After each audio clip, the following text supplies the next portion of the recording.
देख रहे हैं तेज खबर 24। मैं हूं आपके साथ आज तेज खबर 24 को। अब देखिए नए क्लेवर में हम लेकर आए हैं नया एपिसोड फेस टू फेस। मैं हूं प्राची। फेस टू फेस में हम अपने मेहमानों से कराएंगे आपका आमना सामना। मैं हूं अंशिका। हम आपको दिखाएंगे मेहमानों की कहानी और सुनाएंगे उन्हीं की जुबानी। मैं हूं आरिफ। हम आपको कराएंगे अधिकारियों, नेताओं और समाज के उभरते लोगों से रूबरू। मैं राहुल। हम आपको दिखाएंगे ऐसा सच जिसे आपने न देखा होगा और न ही सुना होगा। तो आइए चलते हैं और करते हैं फेस टू फेस।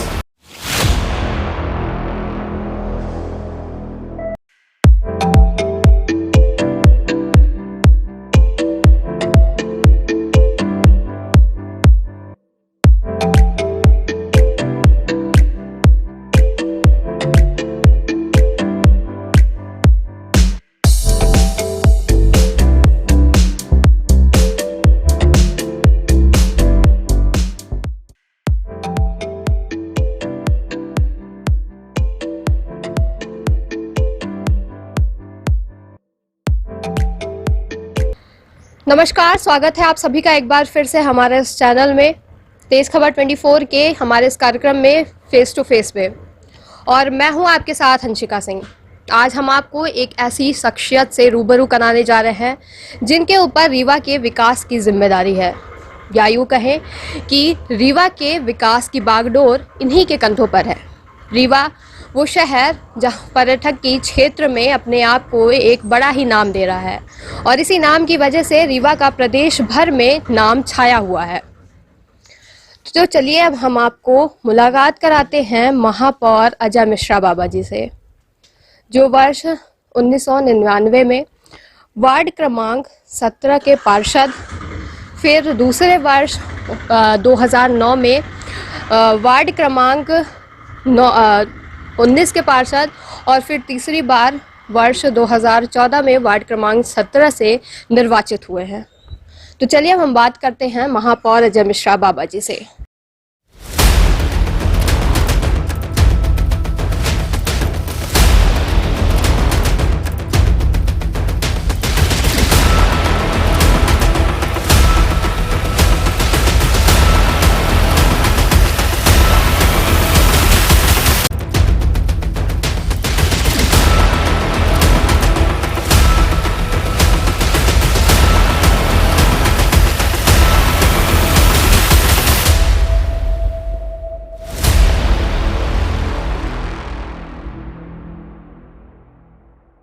सर, हमारे इस कार्यक्रम में बहुत बहुत स्वागत है आपका।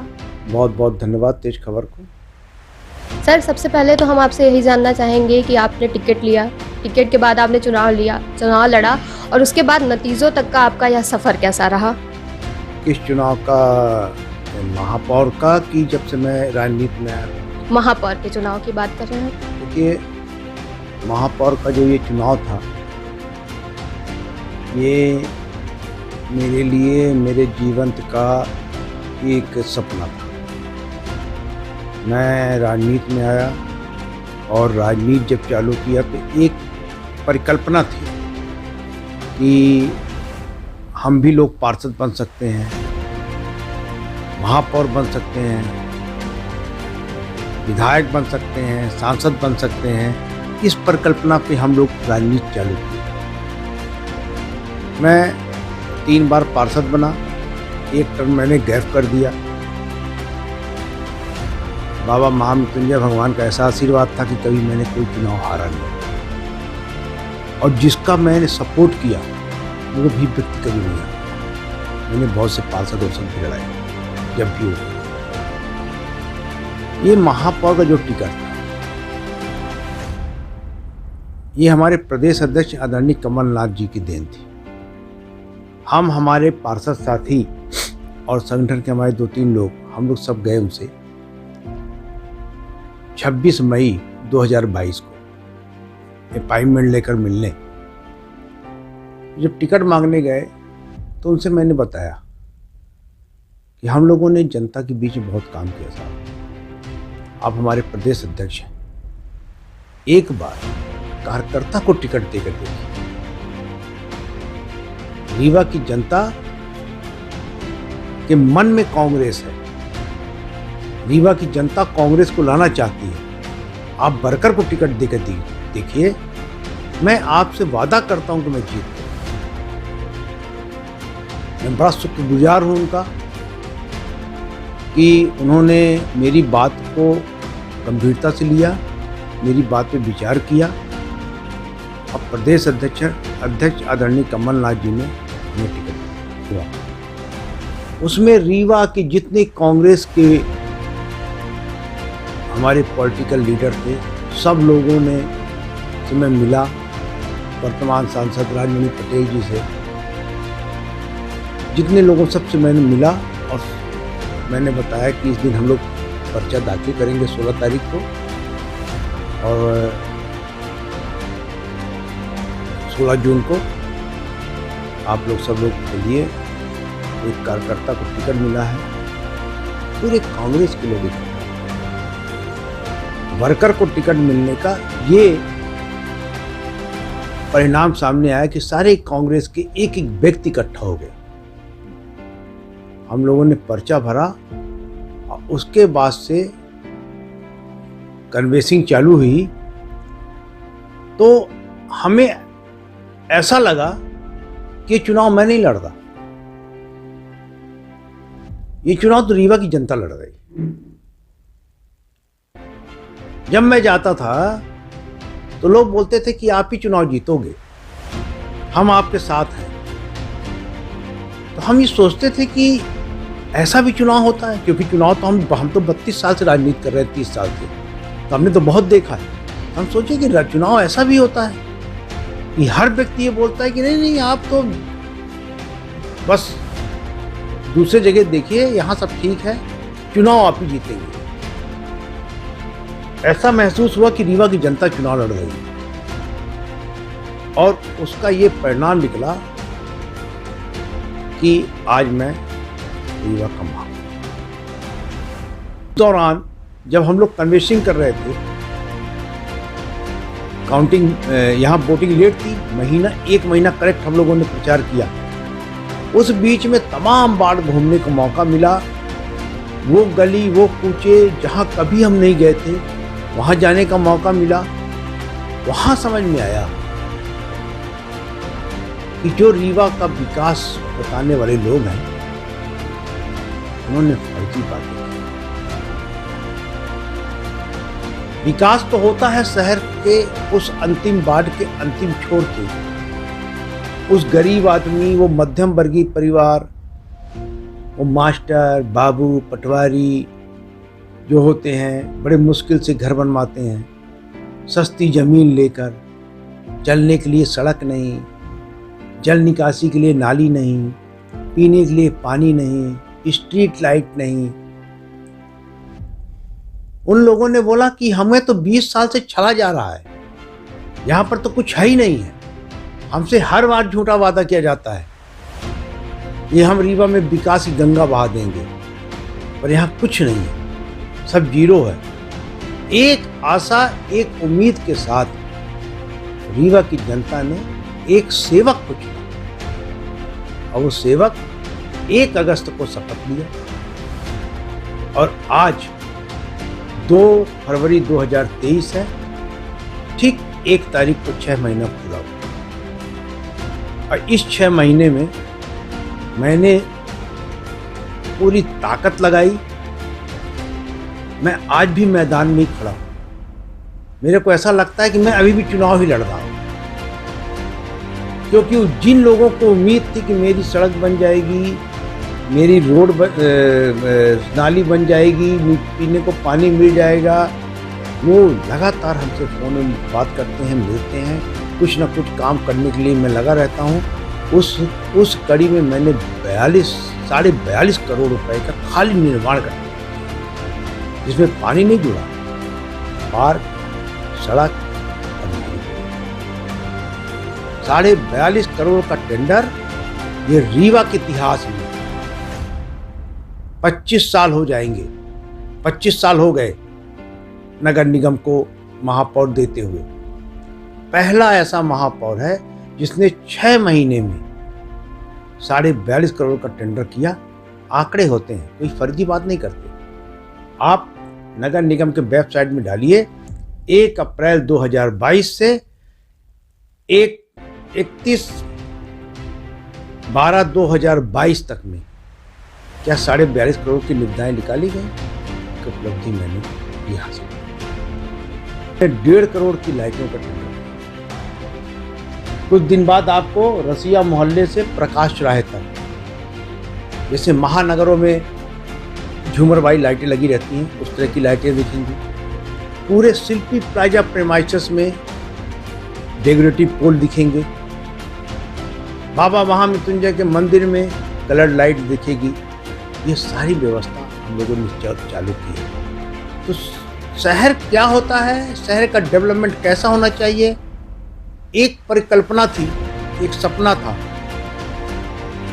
जिसे रीवा की जनता ने मुझे महापौर बनाकर बैठाया है कि वो परिकल्पना ये व्यक्ति पूरा कर सके। और उस परिकल्पना में मैं धीरे धीरे धीरे धीरे अपने आप को खरा साबित कर लूँ, ये कोशिश करूँ।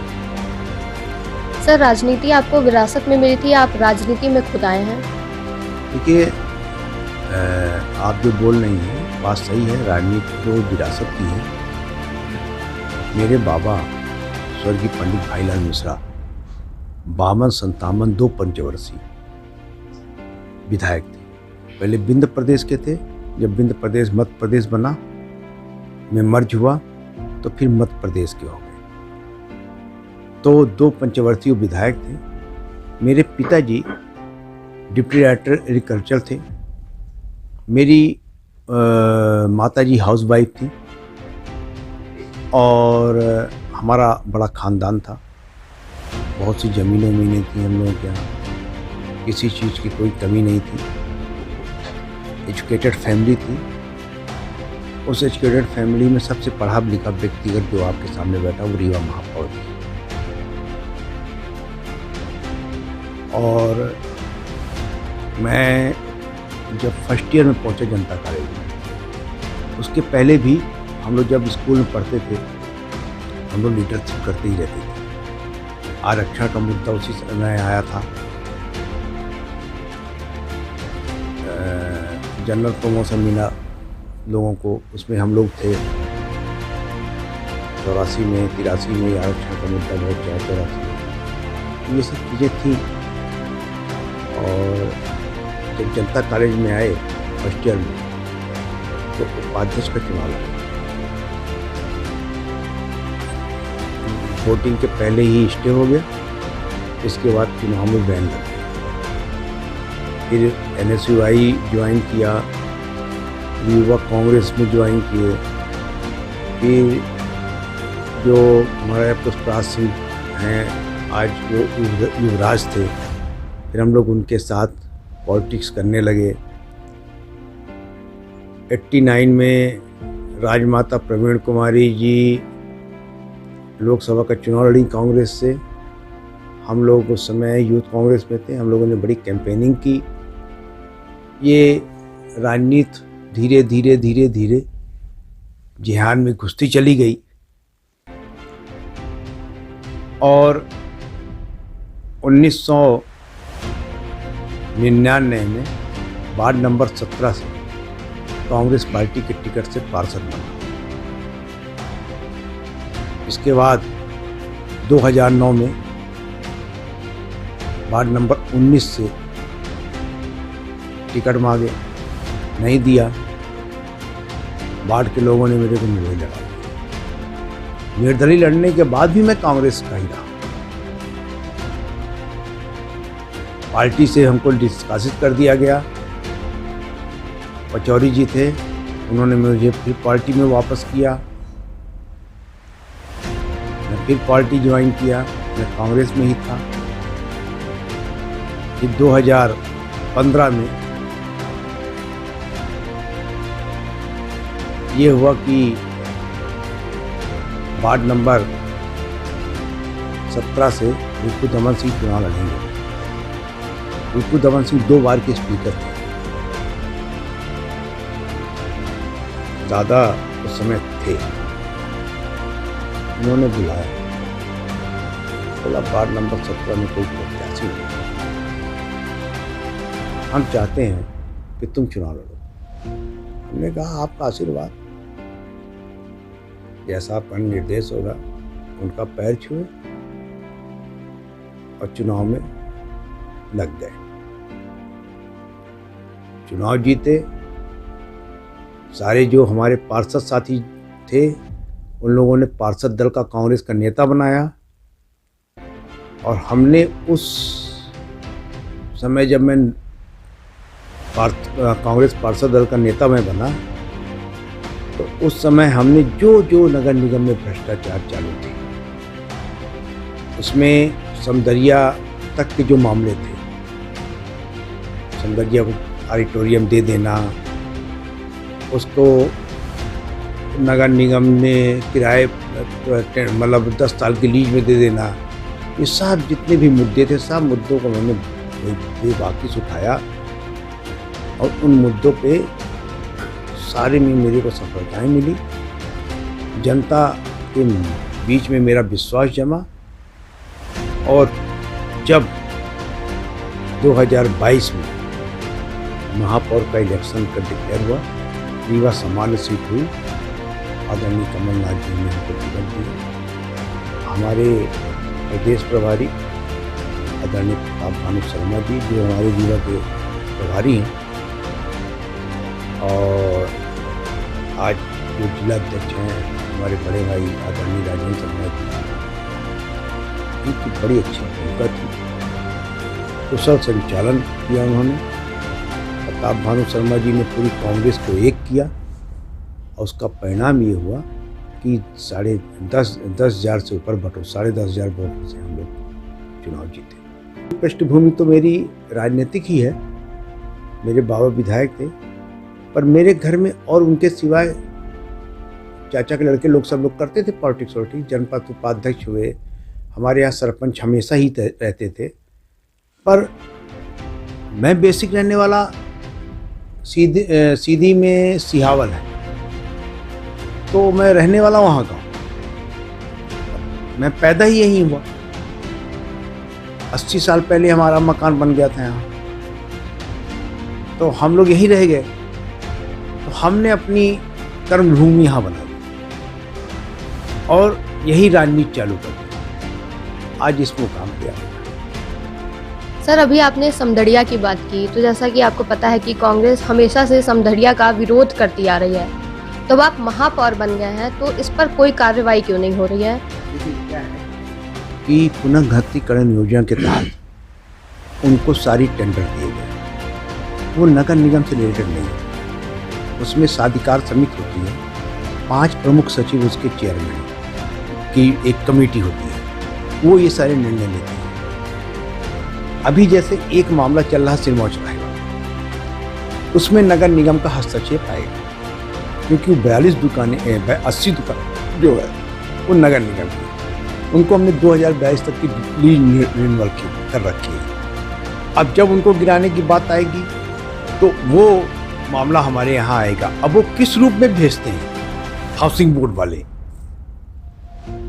ये विषय आएगा। क्योंकि MIC हमारी है तो हमसे तो निर्णय करा नहीं पाएंगे। तो सबसे बड़ा मामला यही है कि कोई चीज नगर निगम के पास आने ही नहीं दिया गया। वहां नगर निगम में अपनी स्वयं की एक बॉडी बैठी है। अगर ये पुनर्गठनीकरण योजना की नोडल एजेंसी हाउसिंग बोर्ड की जगह नगर निगम होती तो इतना आसानी से सब थोड़ी डेवलप हो जाता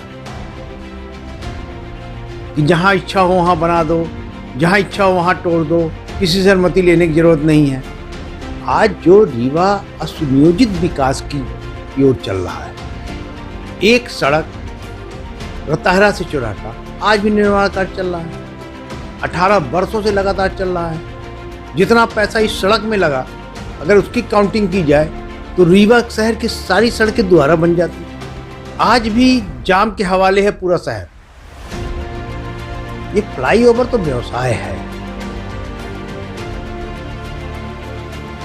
जिस फ्लाईओवर का पे बहस चल रही है शहर में, उस फ्लाईओवर की आवश्यकता ही नहीं थी। वो तो समदड़िया बिल्डर को जमीन देने के लिए ये प्लान किया गया। गवर्नमेंट का 42 करोड़ रुपए का नुकसान है। वो अपने में एक ऑलरेडी चौड़ी रोड थी। अभी मैंने उसका अतिक्रमण हटा दिया था, 3 गाड़ियां एक साथ जा रही थी, 3 गाड़ियां एक साथ जा रही थी। चौड़ीकरण की जरूरत थी।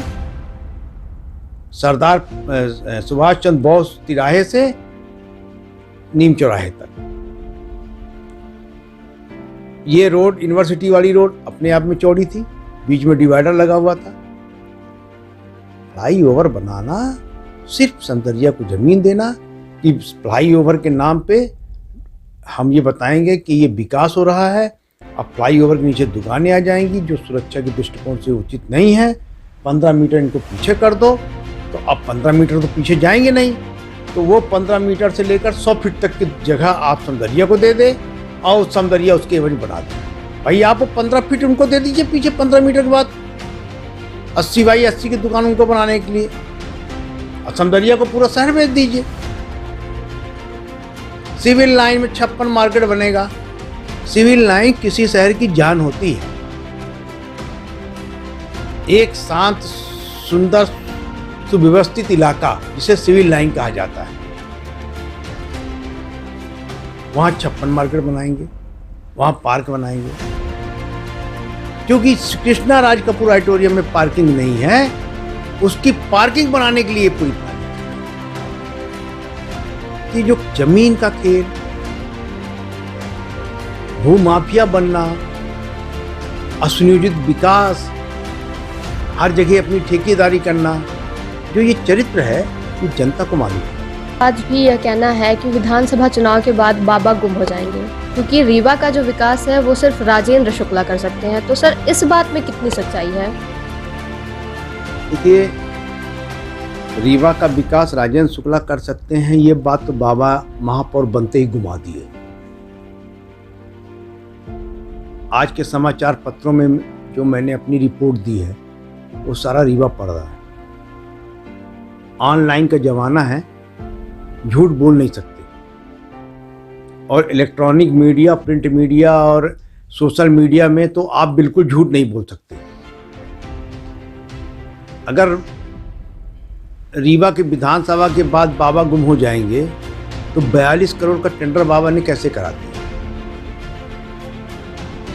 नगर निगम अपनी स्वयं की एक संस्था है, उसके अपने नियम कानून है, उसमें किसी का हस्तक्षेप नहीं चलता। MIC जो होती है सबसे पावरफुल होती है। मेयर उसका हेड होता है। मेयर जो चाहेगा होगा वही। वैसे विधानसभा में जो मुख्यमंत्री चाहते हैं वही होता है, और हर दल के विधायक होते हैं। ऐसे हमारे यहाँ भी हर दल के पास है। मैं तो 45 वार्ड की डेवलपमेंट की बात करता हूँ, मैंने कोई पार्शियलिटी नहीं की। आप पूरे टेंडर उठाकर देख लीजिए, हर वार्ड में मैंने निपटाया। और जब भूमि पूजन की बात आई तो हमसे बोला गया, तो हमने कहा कि भूमि पूजन तो हम नहीं करेंगे, हमने कभी किया नहीं। मैं 3 बार पार्षद था। आप उन वार्डों में चले जाइए, अगर आपको एक शिलान्यास का कोई पत्थर मिल जाए तो जो कहिए ना, मैंने कभी भूमि पूजन नहीं। हमेशा लेबर से या कि बुजुर्ग कोई मोहल्ले का, उससे कह देते थे कि आप नारियल फोड़ दीजिए और काम चालू कर दीजिए। हम तो काम पे विश्वास करते हैं। हमारे यहाँ के तो जो लोग कहते हैं कि राजेंद्र शुक्ला जी ने विकास पुरुष हैं, तो मैं तो ऐसी ऐसी रोडें बता दूं जिसमें राजेंद्र शुक्ला जी ने 3-3, 4-4 बार भूमि पूजन किया है और अभी तक नहीं बन पाई।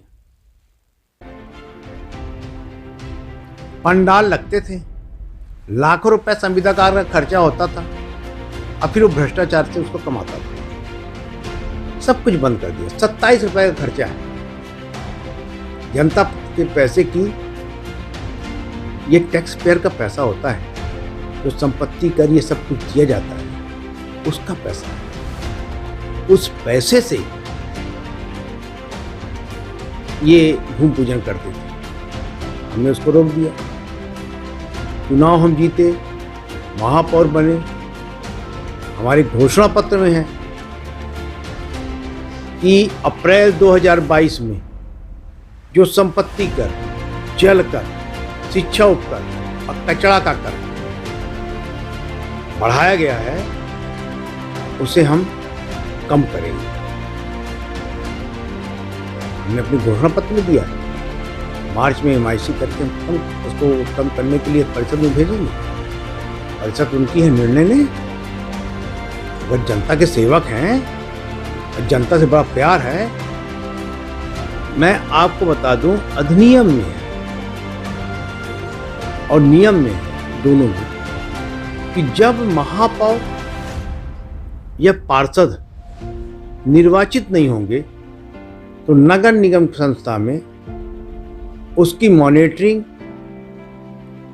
उसकी देखरेख, उसकी दोनों की जवाबदारी वहां के स्थानीय विधायक और सांसद की होगी। तो जब यह संपत्ति कर बढ़ा, शिक्षा उपकर बढ़ा, जल कर बढ़ा, कचरा कर बढ़ा, तो मैं आपके माध्यम से पूछना चाहता हूं माननीय विधायक जी से, वो भी तो सब रिकॉर्डेड है ना, कि आपने क्यों ऑब्जेक्शन नहीं किया? ये मध्यम वर्गीय परिवारों का शहर है।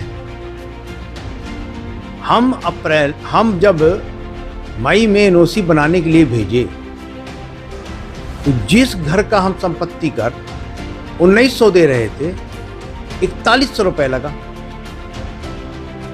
हम खुद परेशान थे।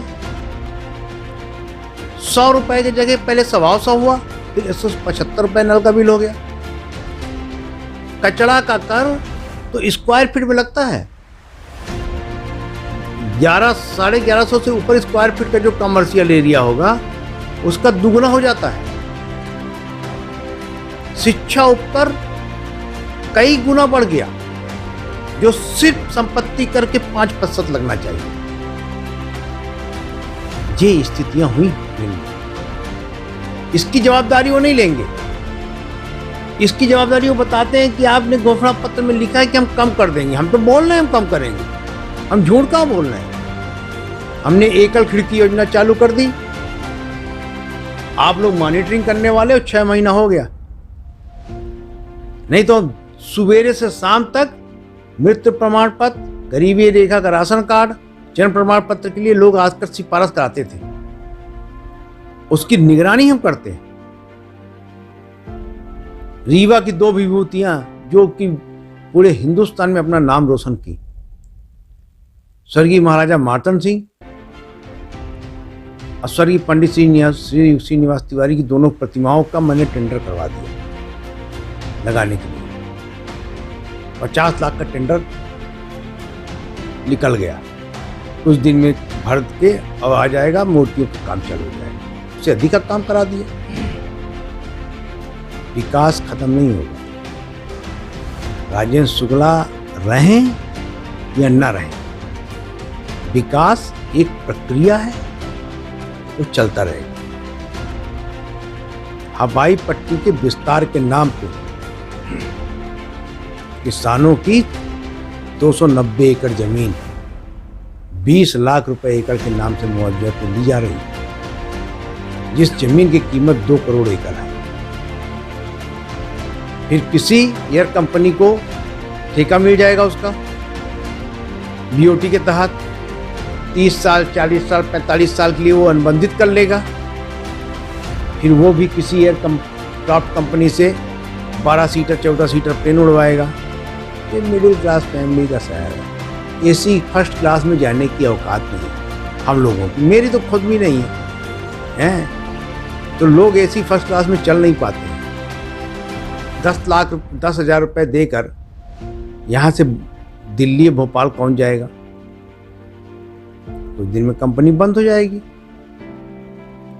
इसके बाद वो जो एयरक्राफ्ट कंपनी वाला है, वो गवर्नमेंट को नोटिस देने लगेगा कि हमको इतने करोड़ का घाटा हो गया, हम इसकी भरपाई आप करिए। सब एक प्लान होता है। फिर वहां से सरकार से दबाव आएगा, फिर उसको फ्री हैंड छोड़ दिया जाएगा। कि हवाई पट्टी का विस्तार करने के बाद जो जमीनें बचेंगी उसका व्यवसायीकरण कर लीजिए। जो जमीनों किसान से 20 लाख रुपए एकड़ लिया है, उस जमीन को 10 करोड़ रुपए एकड़ दीजिए।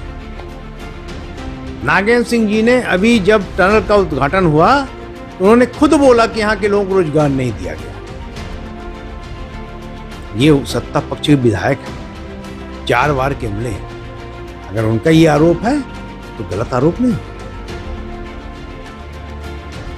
कहां के लोग रोजगार कर रहे हैं, कहां के आदमी आ गए, रीवा का आदमी क्यों नहीं गया? अब ये उद्योग के नाम पे जमीनें ढूंढना शुरू कर दी है। बाहर के इन्वेस्टर आएंगे, यहां सस्ती जमीन खरीदेंगे, यहां की जमीन को मार्गेज करेंगे, बाउंड्री वाल बनाएंगे, ताला लगा देंगे और बाहर अब बड़े बड़े महानगरों में, बेंगलोर, पूना, बंबई, दिल्ली में उद्योग धंधे लगाएंगे। अगर इसका विरोध हम कर रहे हैं तो ये विरोध रुकेगा नहीं, इसका विरोध हम करेंगे। तो सर हम क्या माने कि विधानसभा चुनाव अजय मिश्रा बाबा और राजेंद्र शुक्ला के बीच होगा? ना, बिल्कुल नहीं। विधानसभा चुनाव कांग्रेस पार्टी और राजेंद्र शुक्ला के बीच होगा। कांग्रेस पार्टी जिसको प्रत्याशी बनाएगी वो राजेंद्र शुक्ला को हराएगी। जनता हराएगी, ये संकल्प ले चुकी है जनता कि इस बार बदलाव करेंगे। हम आपको एक चीज बता देंगे कि हम 8 सीट जीतेंगे। सर जैसा कि देखा जा रहा है कि कांग्रेस की ओर से गुरमीत सिंह मंगू उन्होंने प्रत्याशी घोषित कर दिया और उनका प्रचार भी शुरू हो गया है, तो ऐसे में क्या वो प्रत्याशी बनेंगे? देखिए, मैं आपसे क्या बोल रहा हूँ कि कांग्रेस पार्टी जिसको बोलेगी अजय मिश्रा बाबा तन मन से अपने साथी संगतियों पार्षदों के साथ रातों दिन चुनाव में मेहनत करके उसको चुनाव जिताने की प्रयास करेंगे और चुनाव जिताएंगे। सर रीवा विधानसभा चुनाव के लिए कांग्रेस की ओर से एक अच्छा प्रत्याशी कौन हो सकता है आपकी नज़र में? देखिए, हमारी पार्टी में सर्वे होता है, बायोडाटा लोग दे देते हैं, पार्टी का गोपनीय सर्वे होता है और हमारे प्रभारी और जिला अध्यक्ष, शहर अध्यक्ष की रिपोर्टें जाती है। जिन लोगों को चुनाव लड़ना है उन लोगों को ने अपना बायोडाटा दिया होगा प्रदेश अध्यक्ष को और उनके सर्वे चाहिए। सर्वे में जिसका नाम 1 नंबर पर रहेगा।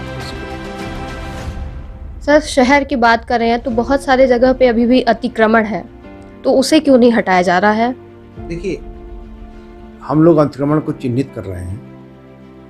अब पुरानी बिल्डिंगें बनी हुई हैं।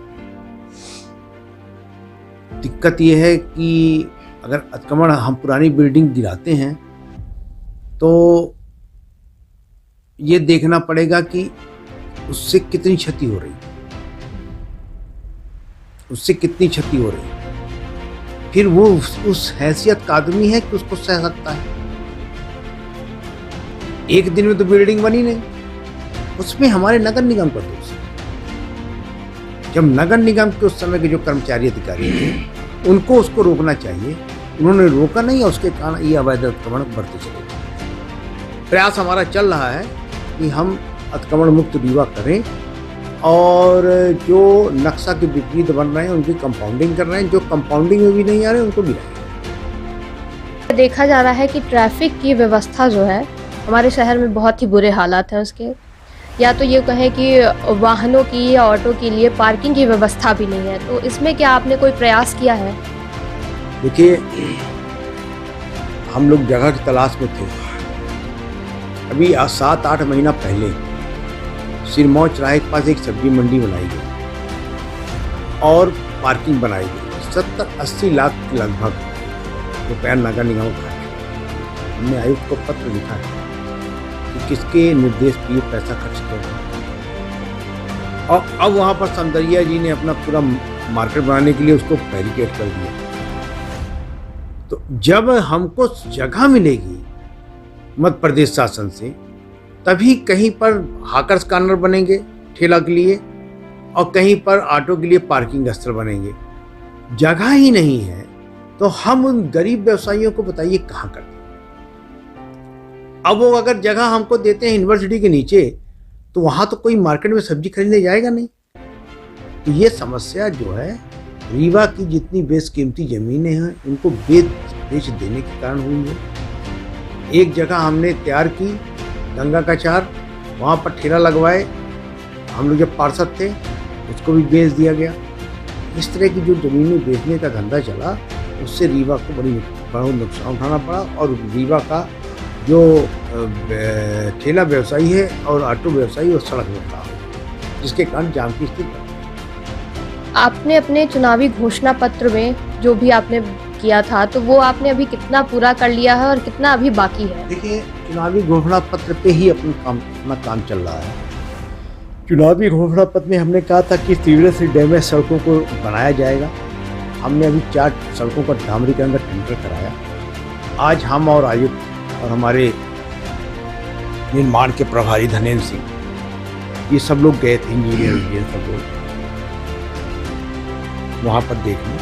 वहाँ पर जब हम लोग जाकर निर्माण की क्वालिटी देखे तो कुछ गुणवत्ता विहीन हमको लगा, तो उसकी हमने जांच का आदेश दे दिया है कि कंसल्टेंट को बुलाकर इसकी क्वालिटी की जांच कराई। जब इसका गुणवत्ता का प्रमाण पत्र मिल जाए, इसके बाद आगे भी हम उनकी रूपरेखा तैयार करेंगे। अगर वो डामर की रोड हमारी सक्सेस हो गई, तो हम शहर के अंदर जितना सीवरेज से डैमेज 110 किलोमीटर सड़कें थी, उनको सबको डामरी कर देंगे। ये हमारा पहला प्रयास था। एकल खिड़की हमारा दूसरा प्रयास था, चालू हो गया। मेयर हेल्पलाइन हमारा टेंडर लग गया है, वो आने वाला है।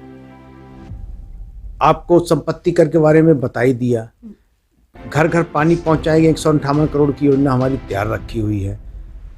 निर्माण कार्य में कोई कोताही नहीं होगा, वो चल ही रहा है। जनता के द्वारा हम 1 महीने का बक्सा रख के और सुझाव लेकर बजट प्रस्तुत करेंगे। हमारा बक्सा रखा हुआ है, 6 तारीख को 1 महीना पूरा हो जाएगा। 6 जनवरी को रखा था, 6 फरवरी को 1 महीना पूरा हो जाएगा।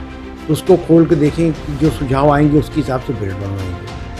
शिकायत के लिए हमने एक कमिश्नर के ऑफिस के सामने रखवा दिया है बक्सा कि किसी तरह के भ्रष्टाचार, किसी भी तरह की शिकायत हो का आप उसमें डालिए। अभी तक कोई शिकायत नहीं है। हम 0 टॉलरेंस की ओर जा रहे हैं। अपने घोषणा पत्र को लेकर हम धीरे धीरे उसको माइनस करते जा रहे हैं।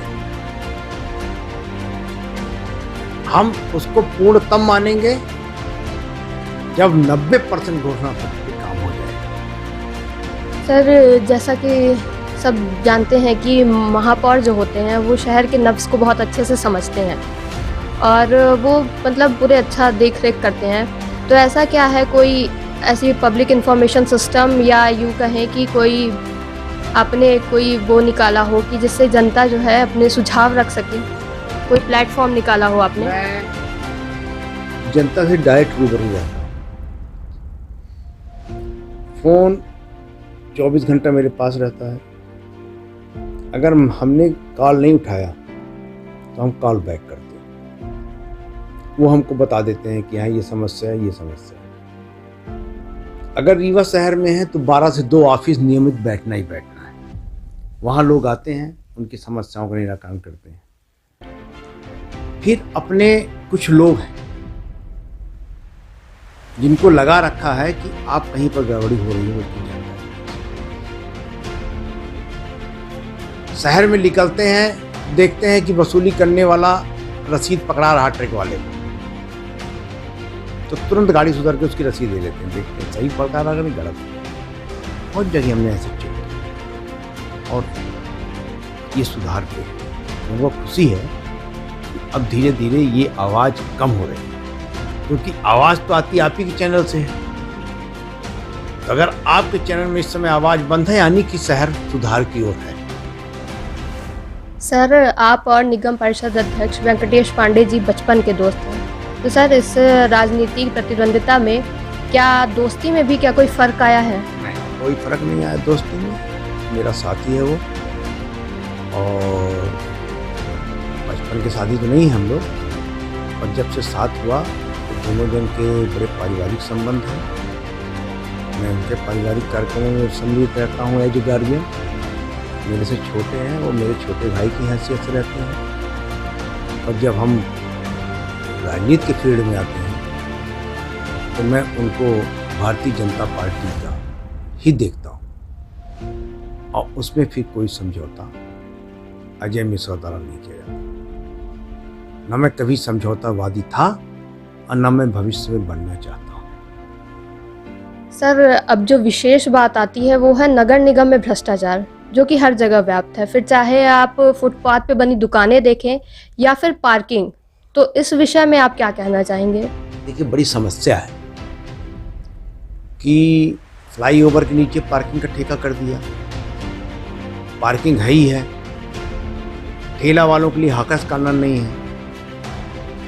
पार्किंग का अगर ठेका कर दिया तो उसको पैसा जमा ही करना है, तो पार्किंग वाला ठेले वाले से पैसा लेता है, ठेला वाला उसको पैसा देता है कि आप हमको यहाँ ठेला लगाने दीजिए, जितना आप गाड़ी से लेंगे उतना आप हमसे ले लीजिए।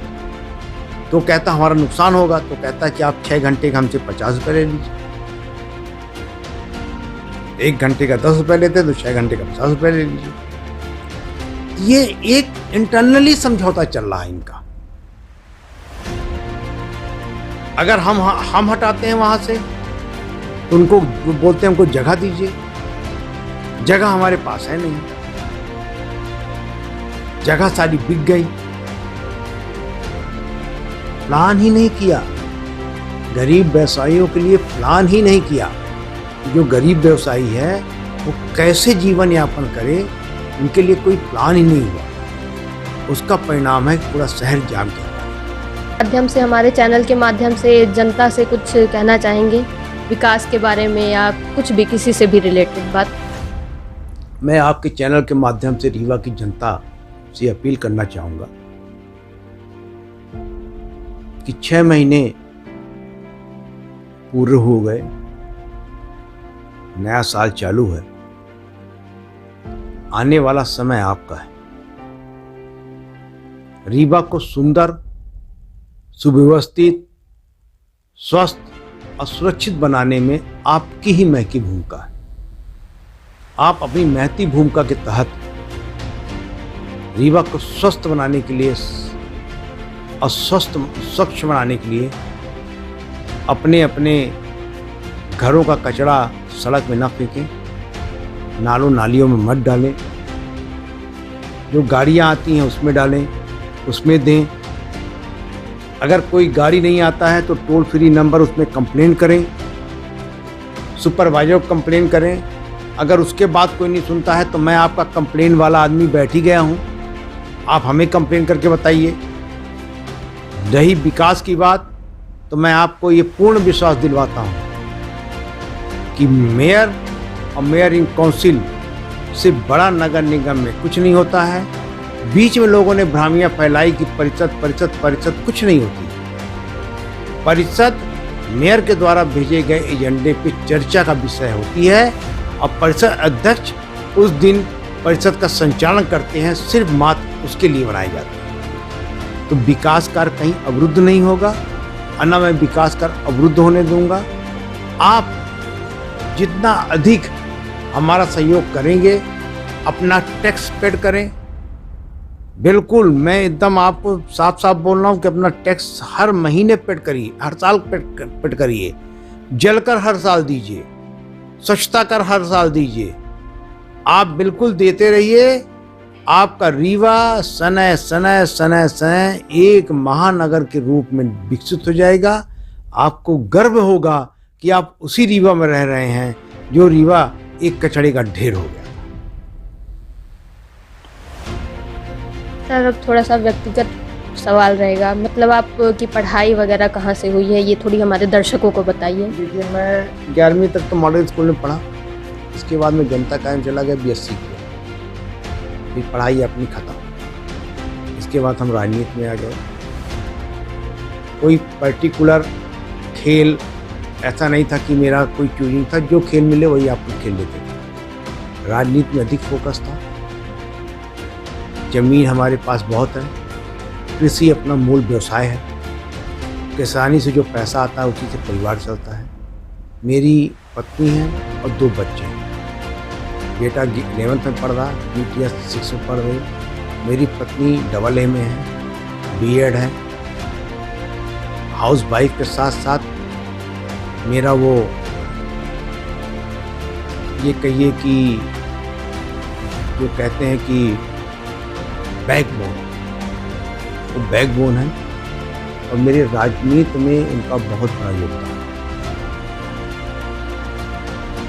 कभी भी उन्होंने मेरे राजनीति में कोई क्वेश्चन नहीं किया और कभी कभी राजनीतिक व्यक्ति का मन उदास हो जाता है कुछ चीज़ न मिलने से, तो उन्होंने मेरा मनोबल बढ़ाया कि आप उदास मत होइए, आप मेहनत कर रहे हैं, आपको सब मिलेगा।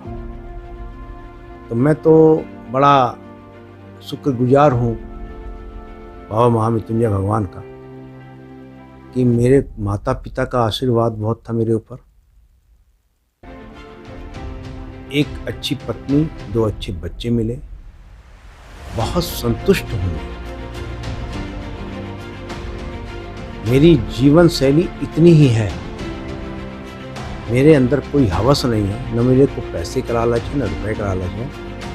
इतना भगवान से अपेक्षा करता हूँ कि किसी के सामने हाथ ना फैलाना पड़े और किसी की जेब से कुछ निकालना, इतना आशीर्वाद उनका बना रहे। जनता की सेवा के लिए उतरा हूँ। जब तक मेरा प्राण है, जब तक मेरा शरीर चलेगा, मैं जनता की हमेशा सेवा करूँगा। कोई व्यवसाय नहीं है, कोई धंधा नहीं है, कृषि ही मेरा व्यवसाय है। वो भी ज़मीनें जो है सब कुछ हैं। कुछ ज़मीन मेरी माँ को मेरे नाना जी ने दी थी, कुछ ज़मीन मेरे बाबा जी ने मेरे पिताजी को दी। 2 भाई हैं हम लोग, बड़े भाई साहब भी कृषि करते हैं, मैं भी कृषि। यही हमारी पारिवारिक पृष्ठभूमि है।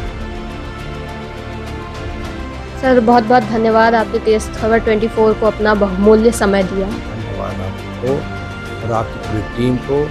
मैं तेज खबर की जितनी प्रशंसा करता हूँ और कर सकता हूँ मैं करता रहता हूँ, क्योंकि तेज खबर ही एक ऐसा खबर है कि जो घटना, कभी कभी तो ऐसा लगता है कि जैसे तेज खबर ने ही घटना करा दिया हो। एक पिक्चर थी उनकी, उसमें वो ऑडिटर थे राज बब्बर, तो घटना वो कर देते थे, फिर जाकर रिपोर्ट कर देते थे, उसमें लिख देते थे, रिपोर्टर थे। तो कभी कभी मेरे को लगता है जो तेज खबर के हरेंद्र आरिफ ओरिफ हैं ये सब लोग कहीं घटना करके तो नहीं चाहते थे। बहुत अच्छा चैनल है और मैं बहुत आपके चैनल को बधाई देता हूँ और भगवान से करता हूँ कि चैनल नेशनल फेम में जाए, तेज खबर पूरे देश में नाम रोशन करे, इससे रीवा का नाम रोशन हो। बहुत बहुत धन्यवाद आपको। तो ये थे हमारे साथ महापौर अजय मिश्रा बाबा जी, जिन्होंने रीवा के विकास के लिए बहुत सारी बातें बताई हैं और साथ ही आगामी विधानसभा चुनाव से रिलेटेड बहुत सारी बातें बताई हैं, प्रत्याशी को लेकर के, कौन खड़ा होगा, बहुत सारी चीज़ें, और साथ ही साथ उन्होंने व्यक्तिगत जीवन के बारे में भी बताया है हमारे दर्शकों को।